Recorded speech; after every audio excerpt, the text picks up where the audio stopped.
Hello everyone, स्वागत करती हूँ मैं आप सभी का मेरे यूट्यूब चैनल मनोरमा डे पे। तो मैं आज आप सभी के सामने आज प्रस्तुत हूँ एक नए पाठ के साथ, एक नई कविता के साथ, जिसका नाम है जागरण गीत। तो इस वीडियो में हम इस जागरण गीत को समझेंगे, कवि क्या कहना चाहते हैं। हर पद्यांश का अर्थ मैं आप सभी को समझाऊंगी, तो बने रहिए मेरे साथ शुरू से अंत तक। तो चलिए शुरू करते हैं। तो इस कविता के जागरण गीत कविता के कवि हैं सोहनलाल द्विवेदी जी। तो फर्स्ट देखिए स्टार्ट होता है कैसे। कहते हैं, अब न गहरी नींद में तुम सो सकोगे, गीत गाकर मैं जगाने आ रहा हूँ।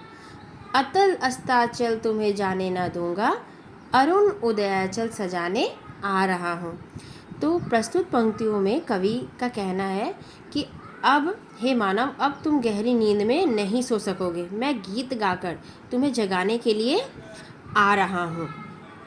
मैं तुम्हें अस्ताचल यानी पतन की ओर जाने नहीं दूंगा, मैं तुम्हें उदयाचल सजाने के लिए आ रहा हूँ, यानी मैं तुम्हें प्रगति के पथ पर ले जाने के लिए आ रहा हूँ। कवि मानव को जागृत करना चाहते हैं।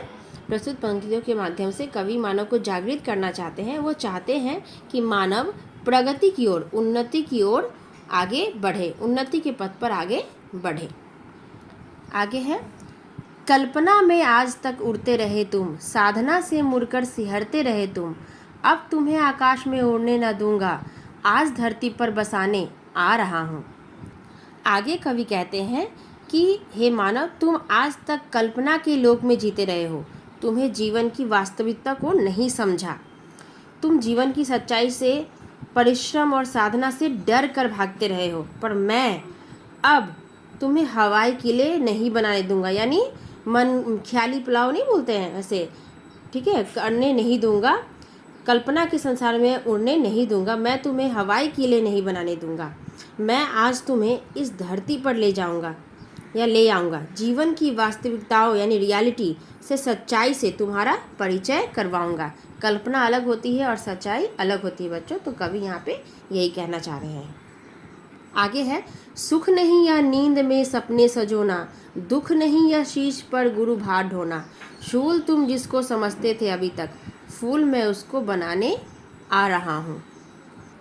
कवि कहते हैं कि असावधान रहते हुए भी, यानी सोते हुए नींद में सपने सजाना ठीक नहीं है। सपनों के संसार में जीने से कोई फ़ायदा नहीं है, हमें कोई लाभ नहीं है। कल्पना लोक में जीने में सुख नहीं है, जीवन में परिश्रम करते रहने में ही असली सुख है। जीवन में परिश्रम करना दुख नहीं है। तुम हे मानव, तुम अब तक जीवन में श्रम को दुख समझते आए हो, पर मैं तुम्हारे दुख को अब सुख में बदलने के लिए आ रहा हूँ।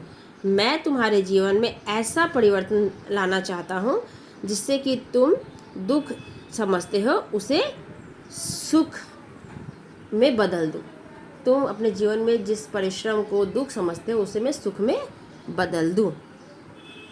आगे है बच्चों, फूल को जो फूल समझे भूल है या, शूल को जो शूल समझे भूल है या, मूल में अनुकूल या प्रतिकूल के कण, धूली भूलों की हटाने आ रहा हूँ। कवि कहना चाहते हैं कि यहाँ पे शूल और फूल से कवि का आशय यह है कि शूल जीवन की कठिनाइयों का प्रतीक है, शूल यानी कांटे, जबकि फूल जीवन में सुख एवं आनंद का प्रतीक है। इसलिए कवि लोगों में उन निराशा, आलस्य, कष्ट आदि से लड़कर जीवन की कठिनाइयों को दूर करने का और जीवन का आनंद और सुख भरने की प्रेरणा दे रहे हैं। आगे है बच्चों, देख मझधार को घबरा न जाना, हाथ ले पतवार को घबरा न जाना, मैं किनारे पर तुम्हें थकने न दूंगा, पार मैं तुमको लगाने आ रहा हूँ। कवि कहते हैं, प्रस्तुत पंक्तियों में कवि कहते हैं कि प्राय लोग किसी कठिनाइयाँ या बाधा को देखकर घबरा जाते हैं। तो कवि का कहना है कि तुम समस्याओं और बाधाओं को देखकर घबराओ नहीं। जीवन में समस्याएं तो आती ही रहेंगी, समस्याओं से जूझते हुए घबराना मत। निरंतर समस्याओं और बाधाओं का सामना करते रहना में ही हित है, हमारा फायदा है। कवि पाठकों को प्रेरित करते हुए कहते हैं कि मैं तुम्हारे साथ हूँ। मैं तुम्हारी सहायता करता रहूँगा, मैं तुम्हें थकने नहीं दूंगा, मैं तुम्हें सारी समस्याओं से पार लगाने के लिए आ रहा हूँ। तोड़ दो मन में कसी सब श्रृंखलाएं, तोड़ दो मन में बसी सब संकीर्णताएं, बिंदु बनकर मैं तुम्हें ढलने न दूंगा, सिंधु बन तुमको उठाने आ रहा हूँ। कवि प्रस्तुत पंक्तियों में कवि आगे कहते हैं कि हे मानव, तुम मन के सारे बंधनों को तोड़ दो, मन में बैठे भय को भगा दो, संकीर्णता छोड़ो, मन की शुद्धता का त्याग करो, जो छोटी सोच है उसका त्याग करो, मन को उदार और विशाल बनाओ।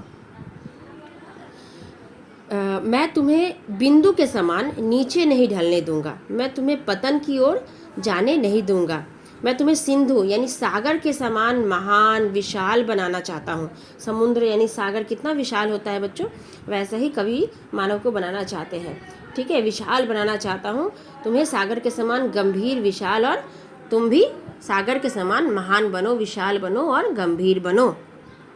आगे है, तुम उठो धरती उठे, नभ सिर उठाए, तुम चलो गति में नई गति झंझनाए, विपत होकर मैं तुम्हें मुड़ने ना दूंगा, प्रगति के पथ पर बढ़ाने आ रहा हूँ। कवि कहते हैं कि हे मानव, तुम उठोगे, जागोगे, उन्नति करोगे तो विश्व उठेगा, विश्व उन्नति करेगा। तुम्हारी उन्नति के साथ धरती की, विश्व की उन्नति का संबंध है। तुम्हारी उन्नति से ही समस्त सृष्टि की उन्नति होगी। तुम्हारी गतिशीलता से जीवन में गतिशीलता आएगी। ठीक है, इसलिए कभी तुम्हें भ्रष्ट नहीं होना है, इसलिए कभी भी तुम्हें भ्रष्ट नहीं होना है, वो तुम्हें आगे बढ़ने के लिए सदा प्रेरित करता है। कवि कहते हैं कि हे मानव, मैं तुम्हें प्रगति का मार्ग यानी उन्नति का मार्ग दिखाने आ रहा हूँ, इसलिए हे मानव, तुम निरंतर यानी लगातार गतिशील रहो और अपने पथ पर आगे बढ़ते रहो। आगे है बच्चों, दास्ता इंसान की करनी नहीं है, दास्ता भगवान की करनी नहीं है, वंदना में मैं तुम्हें झुकने न दूंगा, वंदनीय तुम्हें बनाने आ रहा हूँ। आगे कवि कहते हैं कि आज का मानव से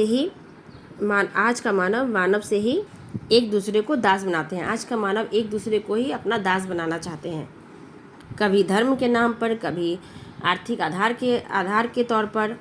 ऐसे में कवि इन सब से मानव को मुक्ति दिलाने की बात कह रहे हैं, वंदनीय, सबके सामने उसको वंदनीय करने की बात कर रहे हैं, इस बंधन मुक्ति से आज़ाद करने की बात कर रहे हैं।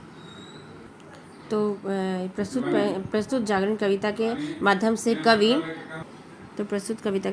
कवि साधारण मानव को, आम जनता को प्रेरित करना चाहते हैं, जो आलस्य, निराशा और छोटी सोच को त्यागने की बात कर रहे हैं। ठीक है, कल्पना की उड़ानों से अलग हटकर वास्तविकता की दुनिया में आने के लिए कह रहे हैं।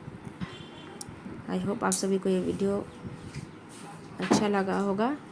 अगर आपके लिए ये वीडियो ज़रा भी हेल्पफुल हो तो इस वीडियो को लाइक और मेरे चैनल को सब्सक्राइब ज़रूर करें। जल्द ही मैं जागरण गीत पार्ट से प्रश्न उत्तर का वीडियो भी अपलोड करूँगी। तब तक के लिए बाय एवरीवन।